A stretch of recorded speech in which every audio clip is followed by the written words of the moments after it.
Bom, pessoal, então hoje nós vamos falar, né, sobre a qualidade da água, tá certo? Os parâmetros de qualidade da água, pautados aí, né, no anexo 20 da Portaria de Consolidação número 5 do Ministério da Saúde, de 3 de outubro de 2017. Essa portaria, né, a Portaria de Consolidação, é a portaria que nos diz, né, qual é a qualidade necessária da água para ser utilizada aí no abastecimento humano, tá certo? Quais são os parâmetros de potabilidade necessários da água para que a gente consiga garantir aí um bom abastecimento humano. Então, a gente vai conversar aqui sobre esses parâmetros mesmo, é uma aula bem química, né, que a gente entra bastante nesses detalhes, para que a gente se atente aí a como a gente tem que deixar a água, né, para que ela seja utilizada aí nos nossos sistemas de abastecimento de água. Então, o anexo 20, né, da Portaria de Consolidação número 5 do Ministério da Saúde, ele define os procedimentos de controle e de vigilância da qualidade da água para consumo humano. Então, só lembrando aqui, né, ele é direcionado para o consumo antropogênico e também no seu padrão de potabilidade. Ele também se aplica à água que vai ser destinada ao consumo humano proveniente de sistema e de solução alternativa de abastecimento de água. Então, assim, a gente tem, né, nos grandes centros, ou nem tão grandes centros assim, urbanos, nós temos os sistemas de abastecimento de água. Aqui no Ceará, feitos aí pela CAGES, né, e pelo SAAI, dependendo aí de cada denominação de cada município. E a gente tem também algumas soluções alternativas, né, para abastecimento. Às vezes não tem manancial e aí utiliza-se algum poço profundo, né? Por exemplo, em Tamboril, recentemente, o reservatório que abastecia o município, ele colapsou, né? Ele secou total, zerou total. E aí lá eles tiveram que cavaram diversos poços tubulares, né, poços profundos tubulares, para poder garantir o abastecimento do município. Então, foi uma solução. Lá em Morada Nova, por exemplo, Morada Nova era abastecida pelo açude de Banabuiú. E também o Banabuiú, em 2012, 13, 14 ali, né, ele perdeu muita água e chegou a praticamente colapsar. Então, parou de ser o sistema de abastecimento. Aí o sistema de abastecimento teve que ir lá e procurar uma solução, né, que na verdade não é uma solução alternativa, porque está em definitivo, que mudou aí o local da captação, tá certo? Então, a água para o consumo humano, ela é um objeto de controle e de vigilância da qualidade da água, porque eu vou vigilar e vou controlar a qualidade da água para algum motivo. O motivo é água para o consumo humano. Então, quando a gente tem o nosso manancial, né, o nosso corpo hídrico aqui, eu vou chamar de manancial, a gente retira daqui, a gente faz uma captação e retira o que nós chamamos de água bruta, certo? A água que ela é retirada de um rio ou de um lago, por exemplo, ela é a água que a gente chama de água bruta. E essa água bruta, ela é diferente do que nós chamamos de água potável. Certo? Para que a água seja potável, ela tem que estar enquadrada aqui, né, nos critérios de controle e vigilância de qualidade da água. Ela só vai ser potável quando atende aos critérios de qualidade do anexo 20 da Portaria de Consolidação número 5 do Ministério da Saúde. Tá? Então, quando a água bruta ela é retirada aqui do manancial, ela é retirada como um produto químico, ela simplesmente é um elemento. Estou pegando água bruta. A partir do momento que eu pego essa água bruta e transformo em água potável, né, esse processo aqui nada mais é do que a transformação da água bruta como um elemento, fazendo com que ela vire um recurso hídrico, Tá? O recurso, a água é elemento, a água, só água, ela é diferente do recurso hídrico, tá? Porque a água é o elemento que está lá, disponível na natureza. O recurso hídrico é quando eu dou alguma função para essa água. Então, a água, quando ela está sendo utilizada para um sistema de abastecimento, né, e que para isso ela tem que ser potável, aí ela deixa de ser um elemento e passa a ser um recurso, né, e é o recurso hídrico. Então, vou falar aqui de algumas definições, tá, que nós vamos ter que saber aqui para a gente dar continuidade à nossa disciplina. Então, a água para o consumo humano, tá, é uma água potável, destinada à ingestão, preparação e produção de alimentos e à higiene pessoal, independentemente da sua origem.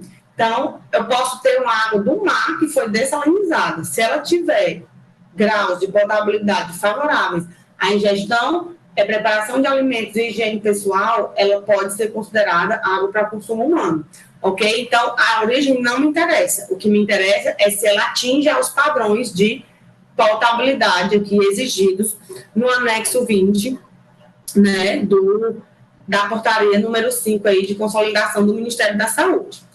A água potável, por sua vez, ela é a água que atende ao padrão de potabilidade estabelecido pelo Ministério da Saúde e que não ofereça riscos à saúde. Então, a gente tem sempre que atingir aí o padrão de potabilidade e quem nos dá é o Ministério da Saúde, atualmente com base na última portaria de consolidação, né, que está aí publicada desde 2017. Esse padrão de potabilidade, né, é um conjunto de valores permitidos como parâmetro de qualidade da água para consumo humano. E aí a gente tem uma série de valores lá específicos, quanto a características físicas, quanto a características químicas, né, quanto às características organolépticas, que nada mais é, né, esse padrão organoléptico do que um conjunto de parâmetros caracterizados por provocar estímulos sensoriais, né, que afetam a aceitação para consumo humano, mas que não necessariamente implicam risco à saúde. São águas com muitos agentes orgânicos que podem causar uma coloração diferente, que podem causar um odor diferente, né, porque a água ela tem que ser insípida, incolor e inodora. Então, ela nem pode ter sabor, nem pode ter cor e nem pode ter cheiro. Isso aí, a presença de alguns elementos podem afetar esses 3 parâmetros da água. E aí, de repente, a água ali, ela está com uma coloração diferente, mas ela não implica risco à saúde. Tipo, ela só é verdinha, né? Uma água esverdeada que por algum motivo ficou ali, mas ela só é verde, só que vai provocar estímulos sensoriais. Eu vou olhar ali, vou ver aquela água verde, será que eu vou beber? Mesmo que não implique risco à saúde, tá? Não tem risco. A cor ali, ela é inofensiva, mas desperta em mim uma certa resistência. Então, isso é um padrão organoléptico. Assim como o cheiro também. De repente, aquela água possui ali, às vezes ela contém excesso de ferro, e aí mesmo após o tratamento, que a gente retira o excesso de ferro, ela permanece com um sabor um pouco forte, né, uma salubridade mais forte. E aí, será se esses estímulos sensoriais vão permitir, vai nos provocar esses estímulos. Então, será que a gente vai conseguir consumir? Assim como o cheiro também, né? De repente, a água passou ali por alguma intervenção que ficou com um odor característico e aí eu posso não querer consumir, né, aquela água. Então, é bem criteriosa essa análise aí do padrão organoléptico. E a água tratada, ela é a água, né, submetida a processos físicos, químicos ou a uma combinação de parâmetros físicos e químicos, visando atender ao padrão de potabilidade. Então, a água tratada aqui é o nosso objeto de trabalho aqui em Saneamento Básico Ambiental 1. É o nosso objeto de trabalho. Por quê?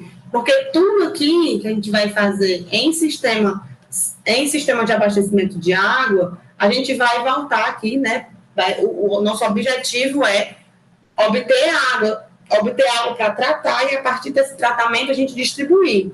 Tá? Então, é aqui nessa disciplina, Saneamento Básico Ambiental 1, a gente vai estudar praticamente o que é a água tratada. Continuando aqui um pouco, né, com as nossas definições, são muitas definições que eu quero mostrar para vocês.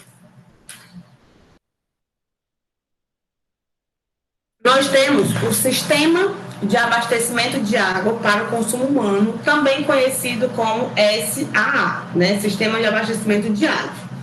Esse sistema, ele constitui-se numa instalação que é composta por um conjunto de obras civis, materiais e equipamentos que vão desde a zona de captação até as ligações prediais, tá? E esse sistema, ele é destinado, né, essas instalações, elas são destinadas à produção e ao fornecimento coletivo de água potável por meio de uma rede de distribuição. Então, o que é o sistema de abastecimento de água? A gente tem aqui o nosso manancial, o nosso corpo d'água. E aí, bem aqui, eu faço uma captação.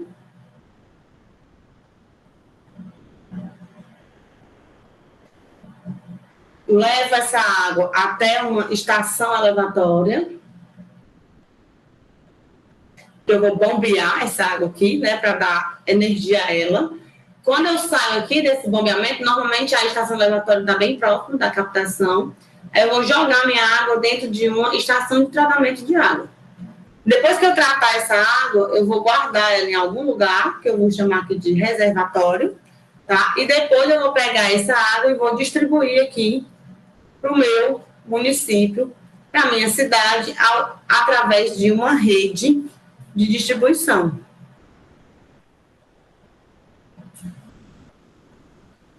Então, quando a água, tudo isso aqui é um sistema de abastecimento, tá? Ele é todo isso aqui, são todas essas estruturas. E aí a gente vai ver, né, cada uma delas separadamente, tá bom? A gente vai analisar cada uma dessas estruturas. Então, a captação aqui, ela vai trazer água do manancial, essa água, ela é bruta, tá? A estação elevatória joga essa água bruta dentro de uma estação de tratamento. Quando a água sai da estação de tratamento, aí ela não é mais bruta, né? Ela é uma água tratada. Então, daqui, eu tenho água tratada, armazeno essa água tratada no reservatório e distribuo essa água tratada aqui para os moradores, né, do meu município. Então, assim, a gente vai analisar individualmente cada uma dessas etapas aí do sistema de abastecimento de água. Quando eu falei que a portaria de consolidação, né, do Ministério da Saúde, ela determina os parâmetros de potabilidade para soluções de sistemas de abastecimento ou soluções alternativas, né? Ela define como uma solução alternativa coletiva de abastecimento, né? Que é aquilo que eu falei, não é só para uma casa, são para várias casas diferentes, como uma modalidade de abastecimento coletivo destinada a fornecer água potável com captação subterrânea ou superficial, com ou sem canalização e sem rede de distribuição. Então, aqui no caso, é uma coisa tipo alternativa. Eu vou lá e faço um chafariz, tá?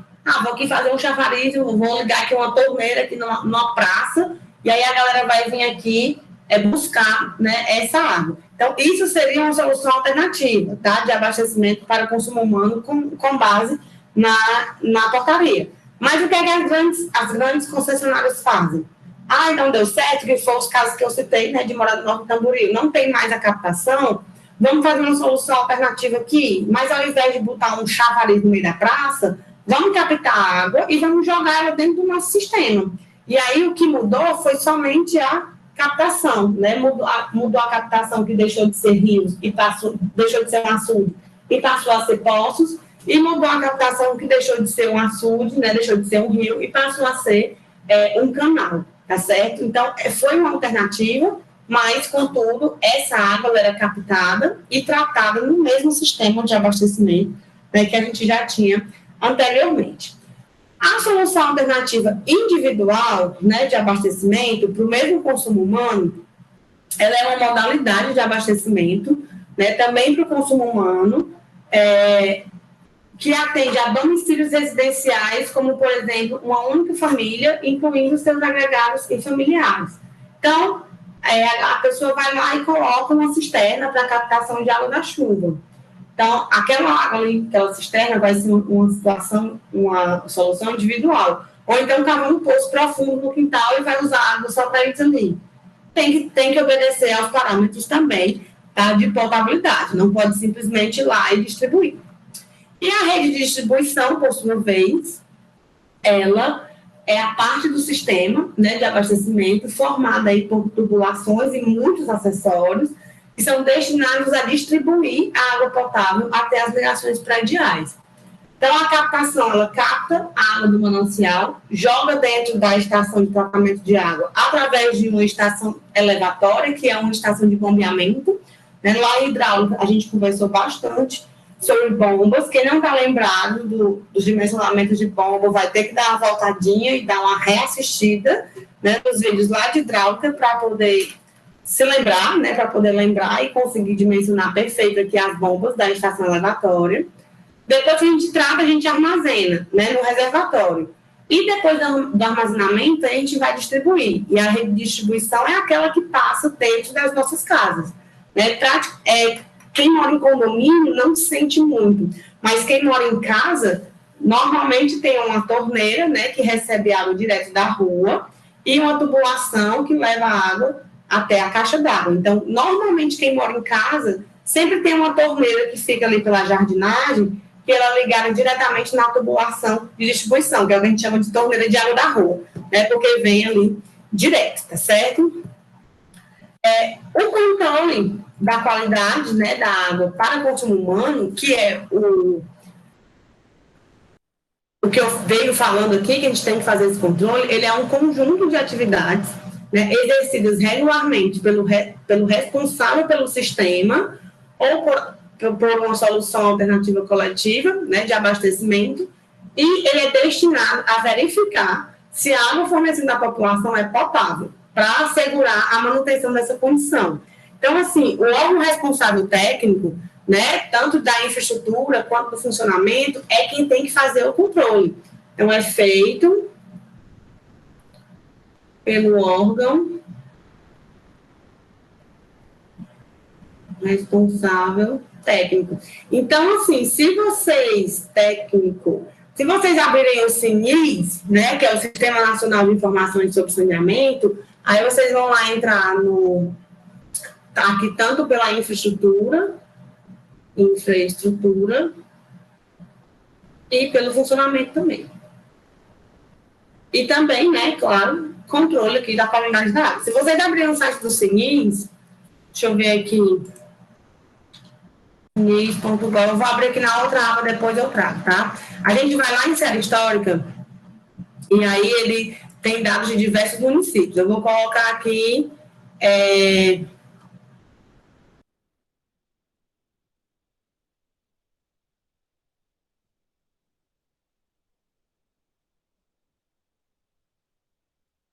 vou colocar aqui um município qualquer, tá? Vou pegar aqui o município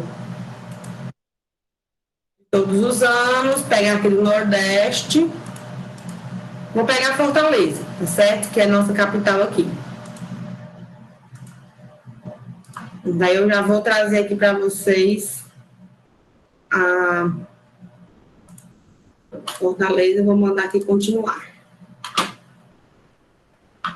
A gente pode filtrar, né? Vou botar aqui só informações de água.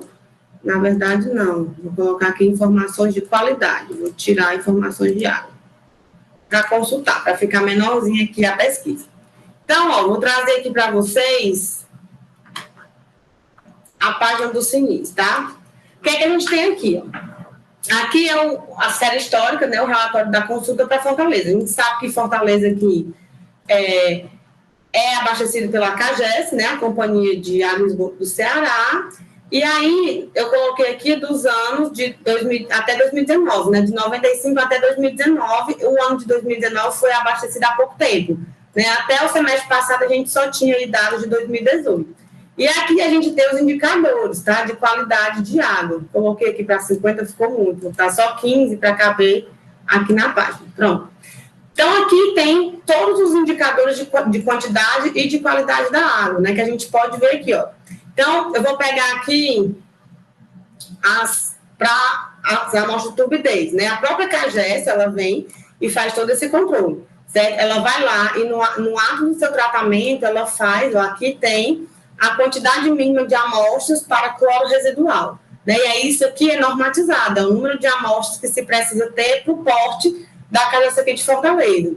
E ela vai indicar a quantidade mínima de amostras para turbidez, aqui a quantidade de interrupções, eu quero a quantidade de informações aqui, reclamações, serviço executado, tá aqui, ó, quantidade de amostras para coliformes totais analisadas. Então, eles analisaram aqui, no ano de 2003, 7.356 amostras, certo? E aí, bem aqui, ó, quantidade de amostras de coliformes totais, parece, com resultados fora do padrão. Então, 187 amostras estavam fora do padrão. E aqui a quantidade mínima analisada. Então, todos os anos, eles fazem esse quantitativo do número de amostras que foram analisadas e eles têm que apresentar, né, a quantidade de amostras que estavam fora do padrão. Aqui em 2012, a gente tem dados faltando, ó, 2001, 99, né, a gente tem aqui alguns dados que não estão aparecendo. E esses dados são fornecidos pela própria companhia, CAGES e, aqui no caso, Secretaria de Conservação, né, e Serviços Públicos. E aí aqui tem todos os serviços que a CAGES disponibiliza, né, para o abastecimento. Então, os dados, eles são fornecidos pela própria concessionária, né, pela própria empresa que cuida ali dos dados, né, que cuida ali do sistema de abastecimento. Então, esse controle, ele é feito por quem está distribuindo, tá? Ele vai lá, ele tem a infraestrutura, ele tem tudo, ele tem que ficar fazendo essas análises sempre. A vigilância, né, da água, a vigilância da qualidade da água para consumo humano, ela é um conjunto de ações, tá, adotadas regularmente pela Autoridade de Saúde Pública, tá, que normalmente são as agências de saúde pública. Agências de saúde pública. E essas agências, elas verificam o atendimento aos padrões exigidos, tá? Considerados os aspectos socioambientais e a realidade local, para avaliar, né, se a água consumida pela população apresenta risco à saúde humana. Então, a gente tem, as agências de saúde, elas existem, né, para fiscalizar se esse padrão de qualidade da água está sendo, né, seguido ou não. Infelizmente, no SINIS, né, que é o nosso Sistema Nacional de Informações aí sobre Saneamento, a gente tem dados apenas relativos a coliformes totais, turbidez e cloro residual. Então, para a análise da água mesmo, a gente só tem parâmetro de coliforme e de turbidez, né? A gente não tem... o cloro residual, ele é uma análise do tratamento, ele não é uma análise da água em si, né? Que é quando a gente coloca mais cloro do que o que deveria, aí eu tenho ali íons de cloro residuais livres no tratamento da água, aí acaba saindo aí na amostra. Então, essas definições eu apresentei para vocês, para que vocês se familiarizem com o vocabulário, né, que a gente vai utilizar a partir de então aqui para utilizar e definir os nossos parâmetros de qualidade, certo? Então, as competências, né, e responsabilidades a respeito da qualidade da água, ela está dividida em 5 esferas. A gente tem as competências da União, né, que são aí de origem federal. Nós temos as competências dos estados, dos municípios, as competências do responsável pelo sistema de abastecimento, né, para o consumo humano, e as competências também dos laboratórios de controle e vigilância. Então, cada esfera dessa, né, cada um está submetido aqui ao outro, né, tipo os laboratórios, ao responsável do sistema, que está submetido, né, aos municípios, que por sua vez estão submetidos aos órgãos do Estado, que por sua vez estão submetidos aos órgãos da União. Então, cada uma dessa galera aí vai ter as suas responsabilidades, tá bom? Vamos falar um pouco da União, né, da nossa competência federal. Então, a União, ela tem a Secretaria de Vigilância em Saúde, a Secretaria Especial de Saúde Indígena, a Fundação Nacional de Saúde e a Anvisa, né, que é a nossa Agência Nacional de Vigilância Sanitária, responsável aí por uma série de questões, inclusive pela aprovação das vacinas, né? Porque é uma coisa que está sendo referida à saúde da população, né? A vacina da Covid. Então, quem aprova as vacinas? A Anvisa. Então, assim, a Secretaria de Vigilância em Saúde, ela tem a obrigação, né, de promover e acompanhar a vigilância da qualidade da água para o consumo humano, estabelecer as diretrizes da vigilância, né, da qualidade da água e executar ações de vigilância de qualidade da água para o consumo humano. A Secretaria Especial de Saúde Indígena, ela executa as ações de vigilância e controle da qualidade da água para o consumo humano das aldeias indígenas, né? Porque aí é uma secretaria especial, como o nome está falando, porque a gente está falando de reservas, né? Reservas culturais, populações diferenciadas mesmo, que são os indígenas. A Fundação Nacional de Saúde, ela tem o papel de apoiar as ações de controle de qualidade, né, da água para o consumo humano, que são provenientes do sistema de abastecimento de água. Então, elas têm que, a Fundação Nacional de Saúde, né, ela tem que analisar todo o controle da qualidade e ver se a galera que está fornecendo água ali está realmente fazendo essas ações para manter a qualidade. E a Anvisa, ela exerce a vigilância da qualidade de água na área de portos, aeroportos e passagens de fronteiras terrestres também, né? Então, assim, a Anvisa, ela tem atuação direta em zonas especiais, né? Onde não tem a atuação da Anvisa é porque os estados e os municípios tomam de conta. Então, isso aqui é a hierarquia, né, digamos assim, do esquema da União.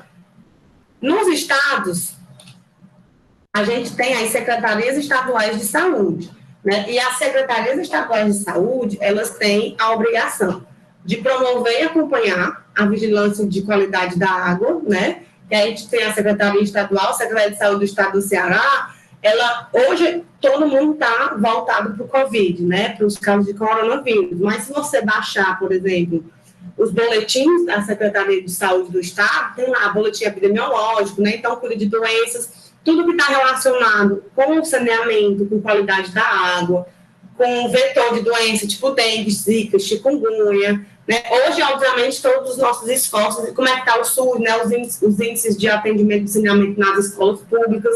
Então, tudo isso aí, a Secretaria de Saúde do Estado, ela toma de conta, né? Ela acompanha esse processo aí e faz a vigilância. Ela desenvolve, né, as ações especificadas no Vigia Água, né, que são consideradas as peculiaridades regionais e locais. Desenvolve as ações que são inerentes, né, aos laboratórios de saúde pública. Implementa diretrizes, né, de vigilância da qualidade da água para consumo humano definidas no âmbito nacional. Então, como eu falei, existe uma hierarquia, né? A gente tem a União, que manda no Estado, que mandam nos municípios, que mandam nos órgãos, vou chamar aqui de responsável, né? Nos responsáveis pelo sistema de abastecimento de água, tá? Então, as secretarias estaduais, elas recebem as diretrizes da União, tá? O que é definido aí no âmbito nacional. Elas também encaminham, né, aos responsáveis pelo abastecimento de água quaisquer informações que sejam referentes a investigações de surtos relacionados à qualidade da água para consumo humano e executam as ações de vigilância da qualidade da água para consumo humano também. A Secretaria Estadual de Saúde, ela tem o seu setor fiscalizador, né? Então, posso ter lá, de repente, uma fiscalização aqui da Secretaria de Saúde do Estado. Pode acontecer. Então, ela também executa essas ações de vigilância. Pode chegar no município qualquer e pedir um relatório lá da qualidade da água, e aí o responsável ele tem que ter esses arquivos. Os municípios, né, por sua vez, eles também possuem secretarias, só que são as secretarias municipais de açude. De açude, olha, as secretarias municipais de saúde, só para ver água aqui.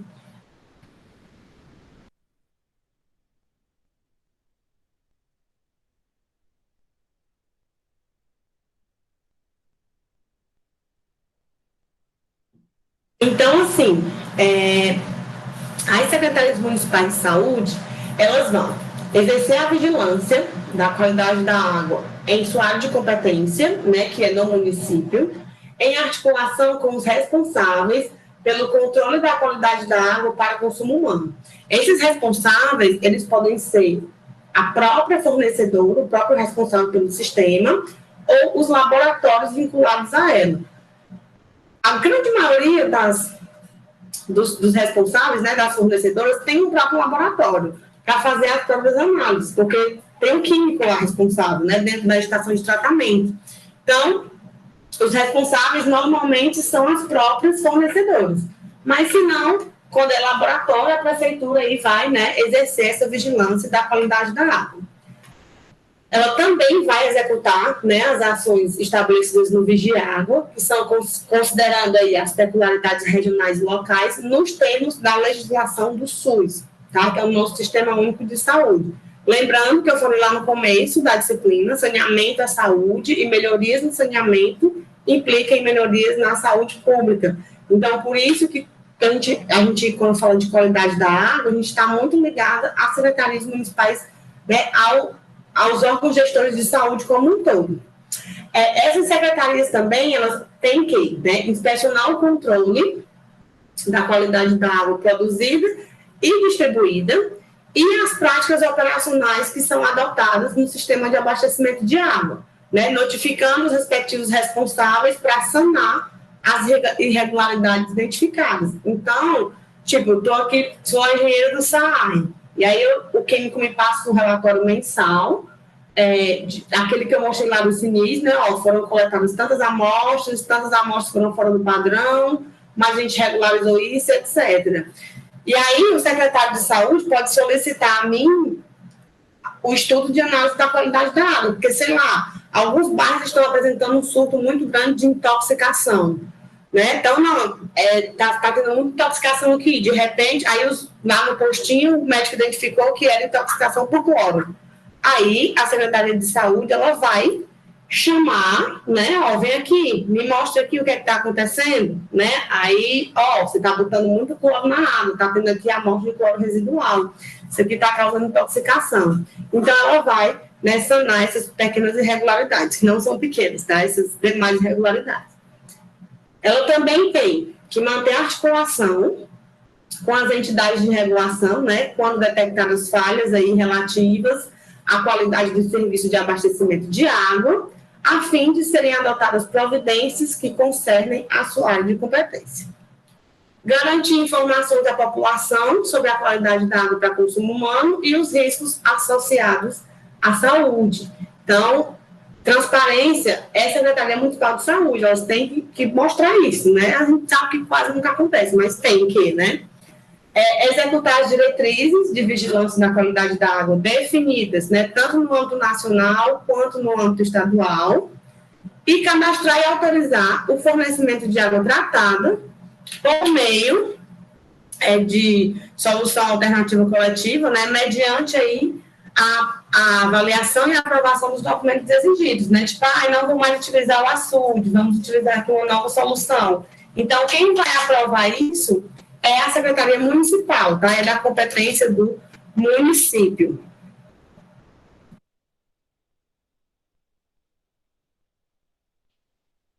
O responsável, né, pelo sistema de abastecimento ou pela solução alternativa também tem as suas responsabilidades. Quais são elas? Né? Exercer o controle da qualidade de água, então ele tem que ir lá e garantir o controle também, ó, tratando minha água aqui, e estou fazendo, né, um controle adequado.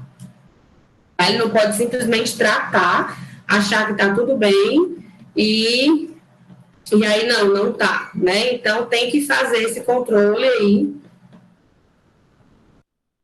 bem rigoroso para que não haja perigo de ele fornecer uma água que não presta. Então, garantir a operação e a manutenção das instalações destinadas ao abastecimento de água potável em conformidade com as normas técnicas da ABNT. Então, a ABNT ela tem as normas para abastecimento de água, mais na frente a gente vai ver que normas são essas, quando a gente estiver estudando o sistema propriamente, né, em si. Então, a gente vai olhar e dar uma estudada nessas normas da ABNT. Eles também têm que manter e controlar a qualidade da água produzida e distribuída, né? Isso aí é de responsabilidade de quem está fornecendo. Então, se ele é uma empresa que está prestando esse serviço, ele tem que garantir que ele está dando uma água de qualidade, né? Não é simplesmente colocar ali qualquer águazinha para a população, não. Fornecer à autoridade de saúde pública dos estados, do Distrito Federal e dos municípios os dados de controle de qualidade para consumo humano. E aí, esses dados, eles servem para alimentar o Sistema Nacional de Informações sobre o Saneamento. Eu mostrei aqui para vocês pouquíssimos dados, né, não só 24 índices relativos à qualidade da água, mas a gente tem mais de 200 indicadores, né, mais de 200 dados que o CINIS armazena de cada um dos municípios. Ó. Eu vou colocar aqui para gerar o editar a busca, o total, tá? Eu vou colocar aqui, vou marcar tudo. São 28 categorias, e dentro dessas 28 categorias, a gente tem 652 indicadores aqui que são alimentados entre água e esgoto, certo? Água, esgoto, resíduo sólido. Informações de saneamento.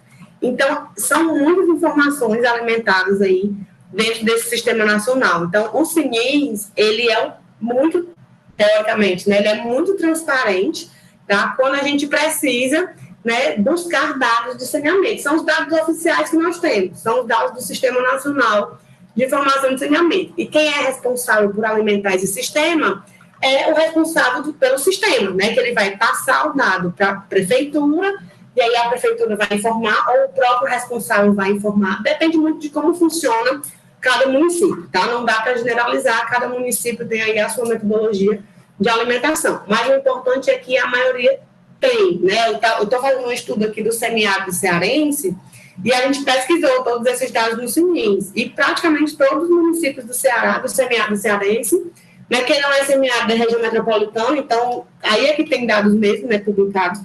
Basicamente, todos os municípios têm uma série histórica bem interessante, né, dos dados aí do sistema de saneamento, pelo menos quando se trata de água, né? Muitos não têm nem de esgoto porque não tem coleta, mas pelo menos quanto à água, a gente tem aí dados bem mais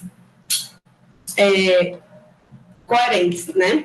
Então, o responsável ele também vai monitorar a qualidade da água no ponto de captação, né? Imagina aí que a gente tem um rio, aqui o manancial, aí minha captação é bem aqui.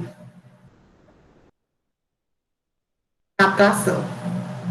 Aí eu vivo captando aqui minha água desde 1992, nunca deu problema nenhum, tá? Sempre vivendo e convivendo. Aí aqui eu vou colocar aqui a divisa, tá? Vou dizer que aqui é o município B e aqui é o município A.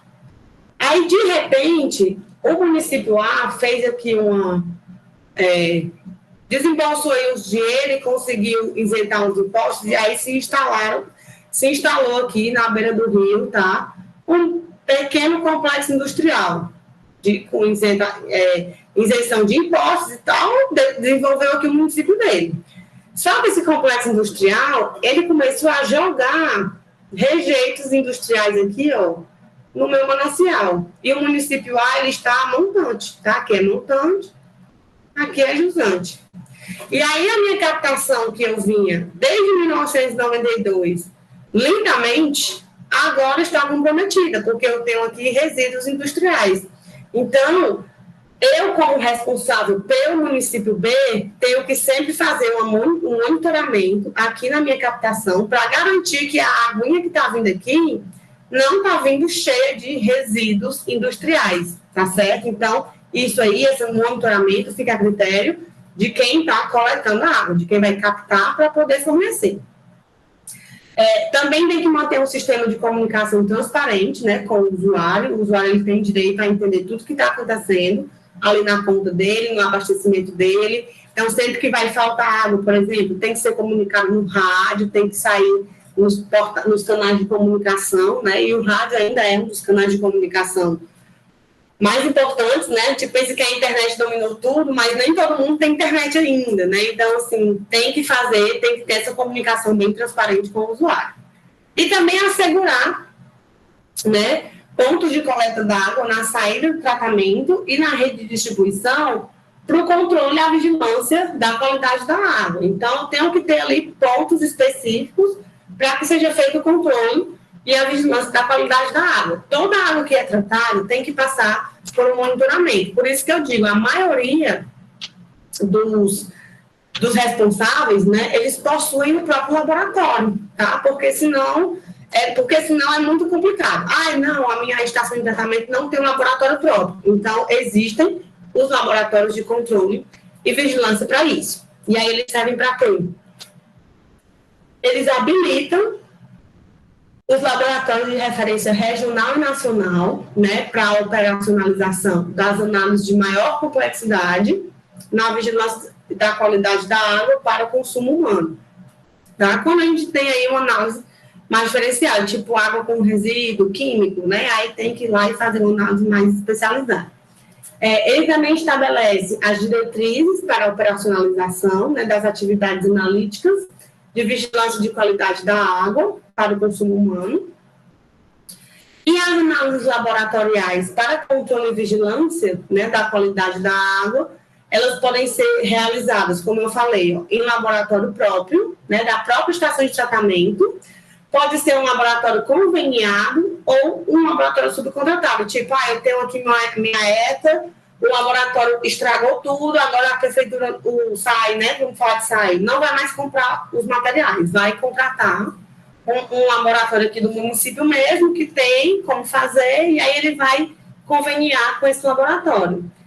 Isso pode acontecer, desde que, né, se comprove a existência do sistema de gestão da qualidade, conforme os requisitos aí exigidos na NBR ISO, né, 17025 de 2005. Então, existe uma norma que padroniza esses laboratórios, e esses laboratórios conveniados ou próprios, eles só vão ser habilitados pelos laboratórios de controle e vigilância se estiver dentro das normas, tá? Então, os laboratórios de controle e vigilância que são vinculados às agências nacionais, eles habilitam laboratórios regionais. E aí, os laboratórios regionais podem habilitar também laboratórios próprios, né, ou conveniados. Então, existe aquela história, tá que nem um DETRAN, né? Vai fazer o exame de vista, tem o exame de vista na frente, mas tem outros laboratórios que são conveniados, ou você pode subcontratar um laboratório só para trabalhar para você. Contanto que siga aí a norma vigente, né, não tem tanto problema. Então, isso aqui é a parte burocrática, tá certo? É a parte burocrática da coisa. Então, a gente tem aí uma série, né? Tem toda essa hierarquia aqui. A União tem seu papel, os estados têm o seu papel, os municípios também, o responsável pelo sistema também e os laboratórios de controle também. Então, é uma coisa muito bem organizada, né? Muito bem dividida, e cada um tem as suas competências e responsabilidades aí para garantir a qualidade da água que vai ser ofertada para a população. E tudo isso gira em torno do padrão de potabilidade. A água, ela tem que estar em conformidade com os padrões dispostos no anexo 20. E aí, esse anexo 20, ele traz uma série de tabelas com esses padrões, né? Você vai fazer o quê? Basicamente, analisar a tua água e comparar com o parâmetro da norma, do anexo 20, no caso. É basicamente isso. Então, a gente tem, só beber água.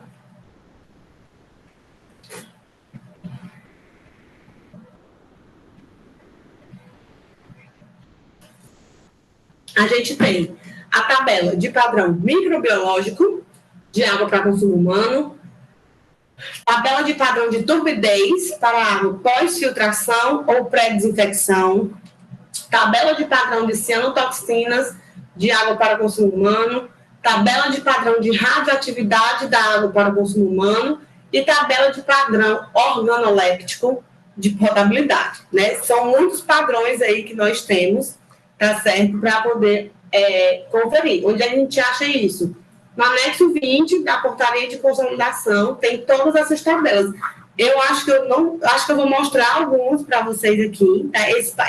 Essa portaria, ela é enorme, tá? Mas depois a gente posso até disponibilizar. Acho que no Moodle já está disponível para vocês. No Moodle está disponível o anexo 20, né? Que tem todas essas, que tem lá o link para vocês baixarem, que tem todas essas tabelas aqui para vocês darem aí uma olhadinha, tá?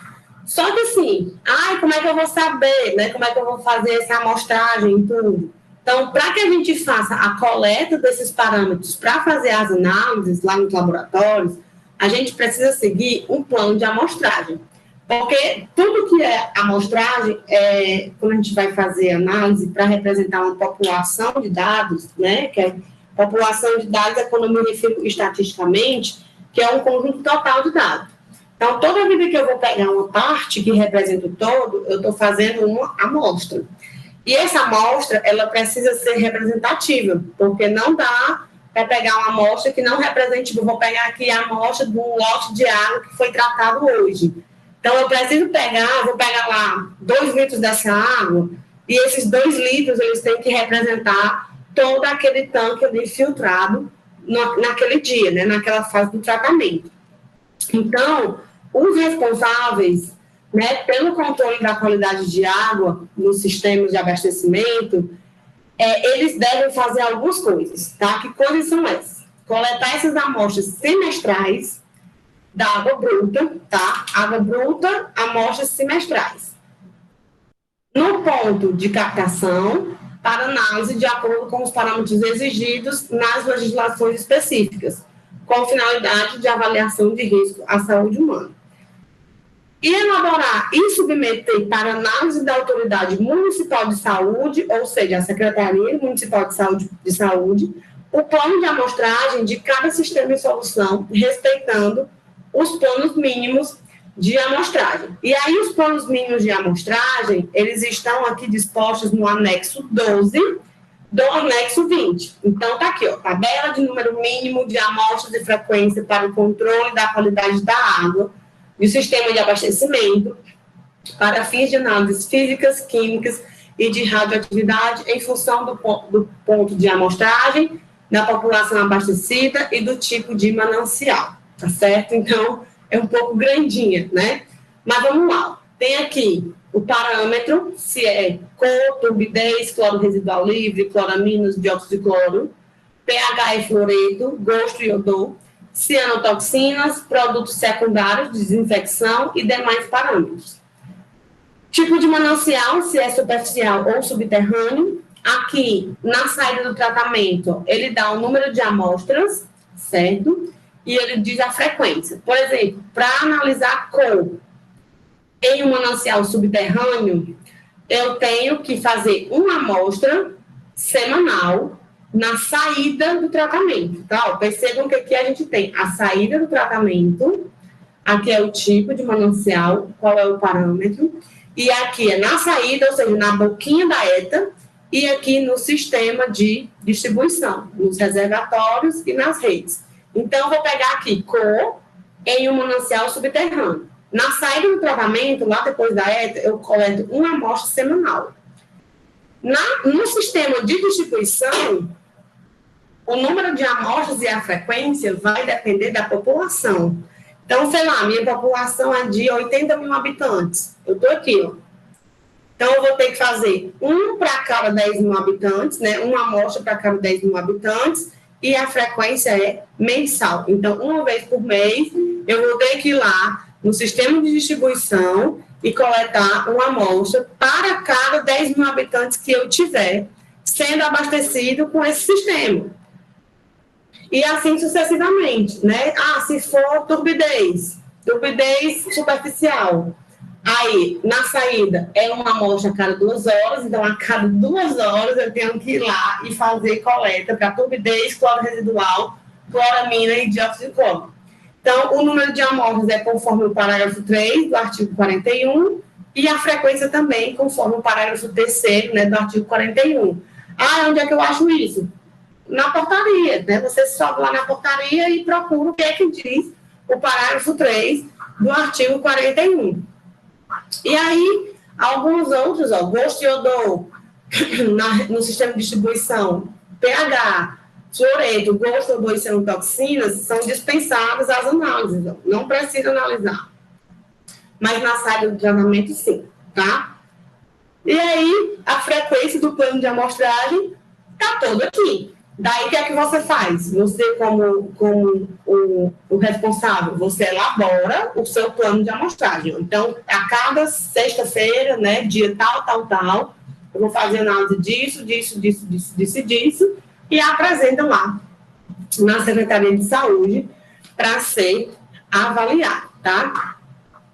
E aí eu vou começar aqui a falar um pouco sobre os parâmetros de qualidade de água, tá certo? Que a gente vai analisar aqui para saber se essa nossa água é potável ou não. Então, vou falar aqui dos parâmetros e vamos começar, né? Os parâmetros, né? Existem parâmetros de qualidade da água se a gente considerar os poluentes mais representativos, tá? E aí, mesmo que a gente separe os poluentes em grupos, a diversidade das indústrias existentes aumenta ainda mais a variabilidade dos contaminantes, né, aportados aí nos corpos d'água. Então, a gente tem uma diversidade enorme de poluentes. Então, torna-se praticamente impossível que a gente faça uma determinação sistemática de todos os poluentes que possam estar ali presentes nas águas superficiais em um tempo, né, relativamente curto. Então, a gente tem parâmetros físicos, parâmetros químicos, parâmetros microbiológicos aí, e os organolépticos para poder analisar. Né? Então, vamos aqui. Os parâmetros físicos, né, quais são eles? Como eu disse, né, a gente tem parâmetros químicos, físicos e microbiológicos. Os físicos, temperatura, condutividade elétrica, sólidos, cor e turbidez. Aqui são os parâmetros físicos de análise para a qualidade da água. Os parâmetros químicos, alcalinidade, dureza, pH e surfactantes e óleos e graxas. E microbiológicos, a gente tem os coliformes, que podem ser fecais ou totais, né, que na verdade os coliformes fecais, galera, mudou, né, o nome não é mais coliformes fecais, a gente chama de termotolerantes. Porque tinha lá o nome coliforme fecal e ficava um negócio meio esquisito, né? Ai, cocô, né, dentro da água, não. Então, são os coliformes fecais, eles podem ser conhecidos por aí também de coliformes termotolerantes. E os estreptococos, né, que é um parâmetro microbiológico que a gente tem que analisar bastante. Então, eu vou comentar aqui rapidamente sobre todos esses parâmetros, né, mas o que é que importa mesmo? Vocês conhecerem por cima mesmo as características de cada um deles e terem acesso à portaria de consolidação. Porque isso aqui importa para a gente mesmo quando a gente vai trabalhar dentro de uma estação de tratamento, que a gente tem que conhecer a fundo todas as funções e como é que isso interfere no tratamento da água. Mas quem vai definir o tratamento da água é o químico responsável pelo tratamento. A gente, como engenheiro de saneamento, a gente realmente precisa conhecer quais são esses parâmetros, basicamente o que é que eles fazem com a água, mas a gente precisa, principalmente, ter o anexo 20 para poder saber analisar resultados. O que a gente tem que saber fazer? Pegar as informações dos CNIs e saber dizer, tantas amostras aqui de tal coisa fora do padrão está indicando alguma coisa. A gente tem que aplicar a nossa engenharia, né? E não a química propriamente dita. Mas vamos aqui conversar um pouco sobre cada um desses parâmetros, tá? Começando aí pelos parâmetros físicos, nós temos a temperatura, né, que o aumento da temperatura no corpo d'água, ou seja, quando o rio fica mais quentinho, diminui a solubilidade de gases como o oxigênio. E aí, o que a gente tem que saber? A consequência disso aqui, né, porque o que é que menos oxigênio na água, eu vou ter peixe morrendo, né, eu vou ter algas morrendo, porque não tem mais O2, eu vou ter ali vida marítima, né, vida aquática se danificando, sendo prejudicada. Favorece os processos aeróbicos, né, que resultam no mau cheiro, que são produtos de degradação. Então, quando aquece a água, nós, os peixes, ainda fica mal cheiroso, né, porque favorece aí os processos aeróbicos. A condutividade elétrica, ela é ocasionada quando a gente tem substâncias dissolvidas e essas substâncias se dissociam em cátions e ânions, né? Cátions são íons positivos e ânions negativos. E essa dissolução, ela também é função da temperatura. A gente sabe que a temperatura, ela interfere muito nas reações químicas. Então, além da temperatura aumentar e dificultar a dissolução do O2, ela também vai facilitar a dissolução de algumas substâncias, né? Então, muitos sais são encontrados nas águas, são de origem antropogênica, que aí vem descarga industrial, consumo de sal nas residências, né? Excreções de população e animais. Então, assim, a condutividade elétrica, ela é produto dos sais dissolvidos. E aí, ações antropogênicas, né? Homem atingindo na natureza, é o homem modificando o meio. Os sólidos, eles correspondem, né, a partículas diversas que podem ser sedimentáveis ou não e que podem ser separadas por filtração. Então, essas impurezas na água contribuem, né, para o aumento na quantidade de sólidos e a medição de sólidos não dissolvidos é o peso dos sólidos filtráveis expressos em miligramas por litro. Então, a gente vai lá, faz uma filtração, filtramos tantos litros de água e encontramos ali esse tanto de sólidos. Então, vai ser expresso em miligramas por litro. A cor da água, né, o natural é que o teor da matéria orgânica decomposta, a cor natural, né, ela é resultante do teor de matéria orgânica decomposta e de íons de ferro e manganês. Fugiu disso aqui, dá a cor alterada. E aí a gente tem resultado, né, das ações antropogênicas. Essa linha verdinha aqui não é nada normal, não, tá? Quando a gente tem aqui matéria orgânica decomposta e íons de ferro e manganês, a cor é marrom avermelhada, a cor natural do rio. Ela é mais marrom avermelhada. Porque, enfim, a gente não tem... quando a gente pega na água, a gente vê que ela é bem incolor, mas quando ela está acumulada no rio, limpinho, ela é marrom, um pouco levemente avermelhada por causa do ferro, tá? E do manganês, mas levemente, é mais marronzinho mesmo. Quando está assim verdinha, né, isso aqui é o resultado do processo de eutrofização, que é quando a gente tem tanta matéria orgânica dentro do lago, dentro do reservatório, que as algas começam a se proliferar, e aí muita matéria orgânica, e o rio fica altamente eutrofizado e pega aí essa coloração verde, né, esverdeada, e isso é podre feio, né, da gente ver, horrível. Nós temos também a turbidez, que é uma medida super importante, né, e ela representa o quanto que uma amostra de água interfere na luz que passa por ela. Então, quanto menos turva, né, mais luz vai passar. Então, águas turvas, elas desfavorecem a fotossíntese, né, de vegetações submersas, e menos vegetação implica em menos peixes. Por quê? A vegetação, ela faz a fotossíntese que deixa o oxigênio lá dissolvido na água. Então, os peixes vão lá e tem o que respirar, né? O peixe, ele não bota a cabeça de fora para respirar, não, tá? Ele respira dentro da água. O oxigênio, ele tem que estar dissolvido na água. Se não tiver, ele morre. Então, precisa ter oxigênio dissolvido. E aí, a água mais turva, a luz solar não entra, então as plantas não conseguem fazer a fotossíntese necessária para garantir aí a manutenção, né, da fauna aquática. Então, é bem complicado. Aqui é um exemplinho, né, de aguinha turva, horrível. Quando sai assim na torneira, a gente se assusta, né, não é muito legal. Então, isso aqui evita a passagem da luz solar. Os parâmetros químicos, né, vamos conversar aqui um pouquinho sobre eles também. Nós temos alcalinidade, dureza e pH, tá? Esses três parâmetros, eles estão relacionados com as espécies de gás carbônico, né, o CO2 e o C3, carbonato e carboneto, os íons cálcios, os íons de magnésio e os íons de hidrogênio. Águas mais alcalinas geralmente possuem dureza moderada a muito dura, né, devido a poucas quantidades de íons H. Águas mais alcalinas é aquelas que possuem a presença da hidroxila, né, o OH-. E aí, se alguém que já foi a Quixadá sabe do que eu estou falando, né? A dureza, ela pode ser expressa de várias formas, né? Dureza de cálcio, dureza de magnésio ou dureza total, que tem tanto cálcio quanto magnésio. Isso aqui é aquela água que tem tanto sal dissolvido que ela chega a ser...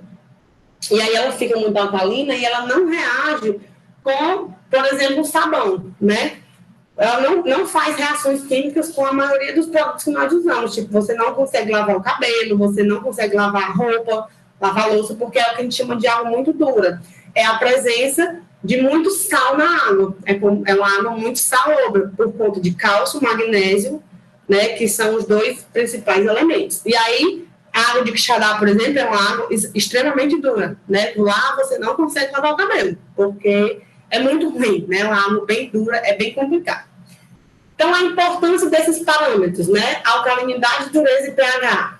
Os seres vivos, eles necessitam de água em pH próximo à neutralidade, tá? pH neutro é aquele que é pH ali aproximadamente 7. Menor que isso é ácido, maior que isso é meio básico. As tubulações de água, sejam elas as domésticas ou industriais, elas podem ser entupidas ou ter elementos, né, metálicos lixiviados por conta aí da dureza da água, né? Que quando a água é dura, é o pior, né? Porque acumula sal e também dá uma corroída. Então, assim, é bem complicado. E os níveis fora do padrão, né, implicam em água com sabor desagradável, que também pode ter efeito laxativo, né? Então, assim, imagina tu cozinhar com água dessa, que além de afetar o sabor da tua comida, ainda vai lhe dar uma dor de barriga, né? Então, assim, excesso de sal em água é bem complicado. Então, aqui, ó, é a dureza, tá? Com base no carbonato de cálcio.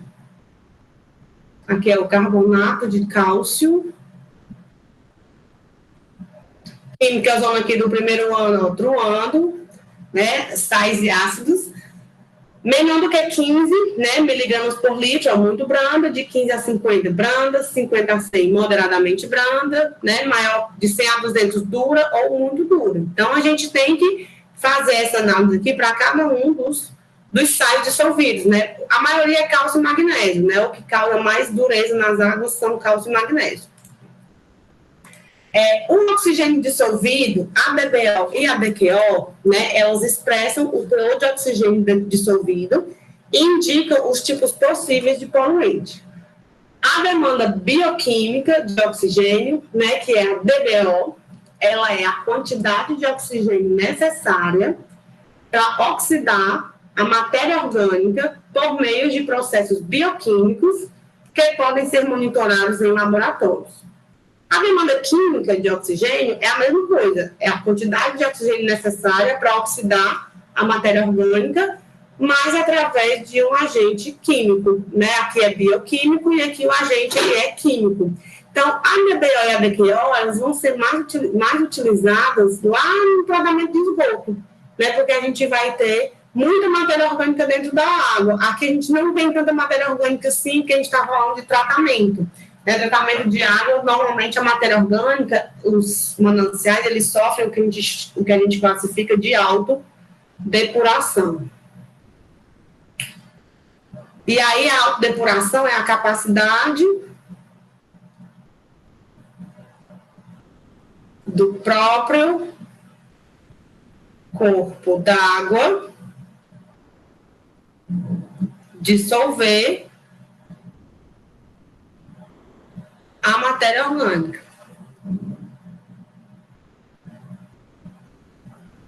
Certo? Aí, para a gente aqui, a gente vai captar, né, essa água, provavelmente ela já vai estar depurada. Então, a DBO e a DQO, elas são bem importantes, assim, né, no tratamento de esgoto. Então, vocês vão ver bastante isso aqui lá em saneamento 2, tá? Aí nós temos a série de nitrogênio, né, que o nitrogênio ele pode ser orgânico, amoniacal, né, nitrato ou nitrito. Nitrato aqui, detalhe para ele, né, um detalhe para os nitratos que são bem ofensivos, inclusive para a saúde humana. Então, Teores relativamente altos, né, de espécies dessa classe de nitrogênio, eles indicam poluição por efluentes industriais e ou domésticos, tá? O NH3, né, que é o amoníaco, ele geralmente é encontrado em baixas concentrações que não causa danos a seres humanos, mas ele pode ocasionar, né, o sufocamento dos peixinhos. E aí, peixe morto acaba com a qualidade da água, né? O bicho está todo fora da ordem aqui. Os surfactantes, né, que são a série constituída, são os constituintes dos detergentes, e aí a gente tem os aniônicos, os catiônicos e os não iônicos, né? Então, os surfactantes, eles diminuem a tensão superficial da água e geram espuma e deixam a sujeira, né, em suspensão. Então, quando a gente tem os detergentes, né, muitos surfactantes, que aí são da série dos sulfetos, né, dentro da água, aí forma aquela espuma feiosa mesmo, né, que é a cara da poluição, tá? Aí nós temos os óleos e graxas também, que são substâncias orgânicas, pouco encontradas em águas superficiais, mas são pouco solúveis em água e, por isso, elas dificultam e muito os tratamentos dos efluentes, né, que são processos biológicos, como o da água de abastecimento. Então, sempre quando a gente tem resíduo de cozinha, isso aqui também é muito utilizado em tratamento de esgoto, porque o efluente, né, que é o esgoto, ele vai voltar para o manancial, tá? E ele só pode voltar para o manancial quando ele for tratado. Então, a gente tem que ter aí esse cuidado de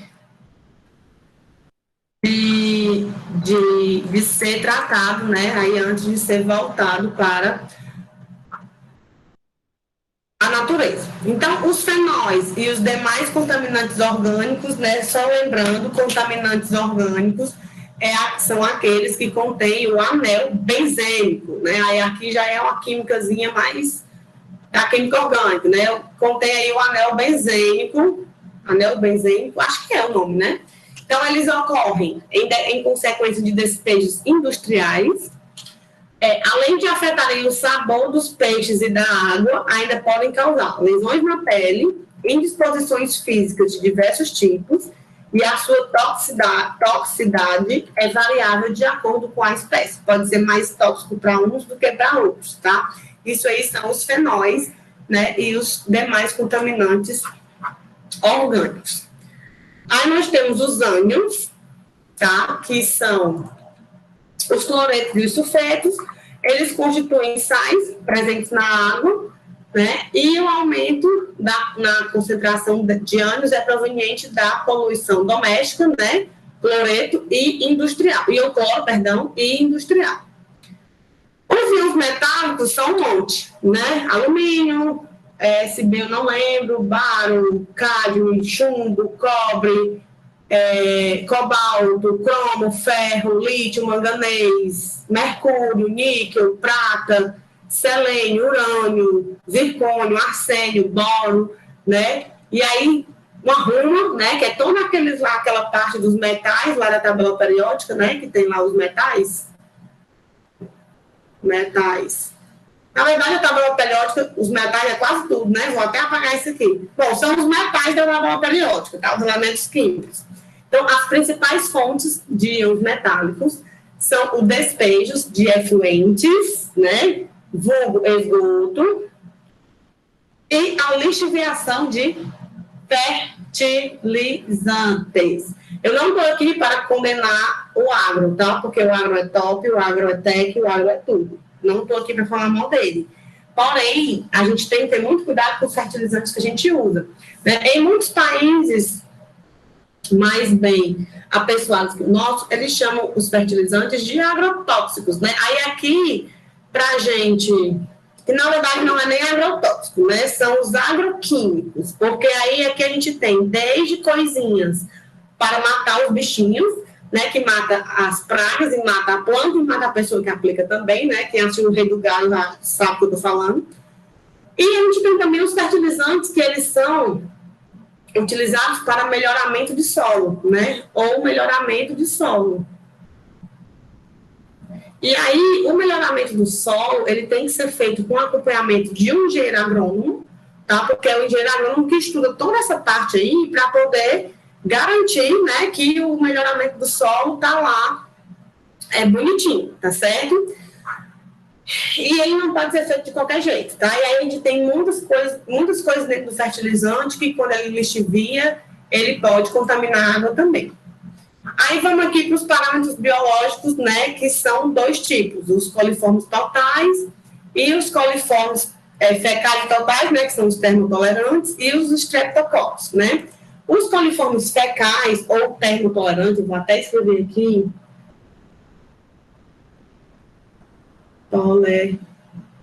termotolerantes, porque você chega mais em alimento o pessoal não gosta não, né, que chama de coisa fecal.